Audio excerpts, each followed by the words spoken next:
Hello guys! Ngayon naman pupunta kami sa Gulf Mall para paglaruin si Layla sa indoor playground.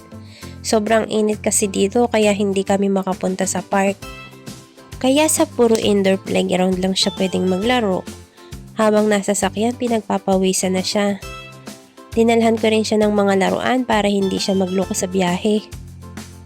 Kasama ko nga pala ang aking husband at ang kanyang pamangkin. Habang nasa biyahe, si Layla pinaglalaroan ng kanyang boses. Ayaw din niya na may sasabay sa kanya. Gusto niya siya lamang mag-isa. Hey! Stop it. Habang nasa biyahe, ramdam din namin ang init. Kahit nasa loob ka na ng sasakyan, kahit naka-aircon ka pa. At ito, nakarating na kami sa loob ng mall. Yan si Layla, panay ang turo, akala mo mamimili. Nagsimula na magkulit ang bata. Ayan no, lakad lang siya ng lakad, akala mo alam na alam niya yung direksyon. Kami kaya yung sumusunod sa kanya, imbis na siya yung sumunod sa amin. Ang batang makulit, makakapag-explore na naman. Dumiretso na siya sa palaruan. Dito nga pala, 30 reals, half an hour lang. Yun lang yung pinili namin kasi hindi naman kami magtatagal. Tapos pinayagan pa kami na 2 guardian yung pumasok sa loob. Yan tuloy, may playmate si Layla. Pinaka nagustuhan niya sa lahat itong slide. Pabalik-balik siya, walang humpay na pagpapadulas. Ang huling laro niya nang gaya nito na indoor playground nung last vacation namin sa Pinas. Maliit pa siya noon kaya hindi pa niya masyadong na-enjoy. Pero ngayon malaki na siya kaya naa-appreciate na niya.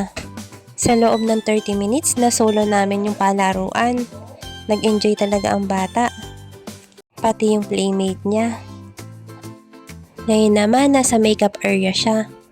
Tuwang-tuwa siya dito kasi pag nakikita niya ako naglalagay ng kung ano-ano sa muka, gusto din niya. Kaya alam niya kung paano gamitin ang mga to. Sa mga oras na to kami pa lang yung tao sa loob. Uh-oh! Nakakatuwa naman talaga tong batang to at tinilaan talaga niya yung ice cream.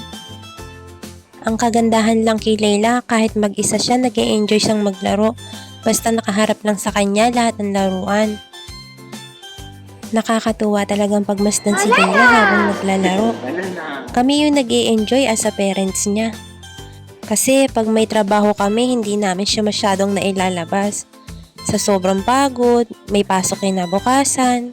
Kaya ngayong bakasyon namin, itinatry namin yung best namin na mailabas siya, na makabanding siya. Ayan, tuwang-tuwa ang bata. Jumping daw. Mahilig siyang mag-jumping lalo na sa sopa. Minsan nga nakikita na namin siya nasa taas na ng upuan. Tapos sasabihin niya jumping. Sobrang kulit. Ganto yata talaga pag gantong edad.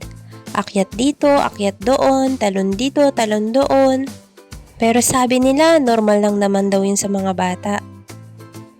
Ang mahalaga, healthy sila. At ayan, naikot na ni Layla ang buong play area. Habang naglalaro si Layla, kami naman ng daddy niya, pinapanood lang siya. Nakakatuwang pagmasdan, ang maliit na baby noon, ngayon 2 years old na. Napakabilis ng panahon.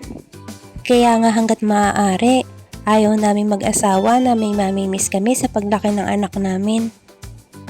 At ayan, panay ang kuha niya sa elepante. Inihahale-halera niya isa-isa. Akala ko naman, isushoot na yung mga circle. Yun pala, pagtapos niya, lalayasan niya lang. Dito naman, nangungulekta siya ng inilalagay niya sa kaserola para meron siyang isasalang sa stove. Ang dami niya nang nakuha, kaya naman isinalang niya. Tapos, bumalik siya dun sa upuan. Ngayon naman, nakikipaglaro siya sa kanyang pinsan. Akala niya nga kasing edad niya lang yung pinsan niya. Kasi kung tawagin niya, Simu. For sure, di pa natatapos ang araw, pagod na tong batang to. Nalibot niya kasi yung buong playing area. Tapos, lundag dito, lundag doon. Ang sarap talagang pagmasdan ni Layla habang naglalaro siya. Kasi hindi naman habang buhay bata ang anak natin. Kaya masaya kami pag nakikita namin siya na nag-e-enjoy. Ngayon naman, pumasok kami sa isang department store. Bibilhan namin ng kaunting damit si Layla. At ayun, ang bata, mayroon siyang nagustuhan. At binili na namin yun. Ngayon, lumabas na kami kasi nagluloko na si Layla. pupunta naman kami sa food court para kumain. At itong batang to, hindi pa kami nakakarating, naghahanap na ng ice cream. Gusto daw niya ng ice cream.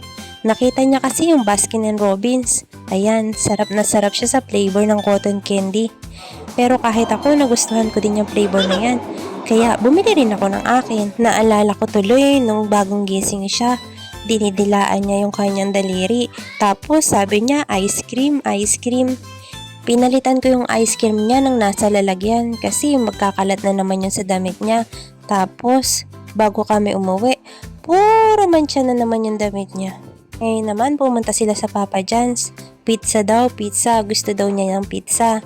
Ayan, ngayon na kumakain naman siya ng pizza.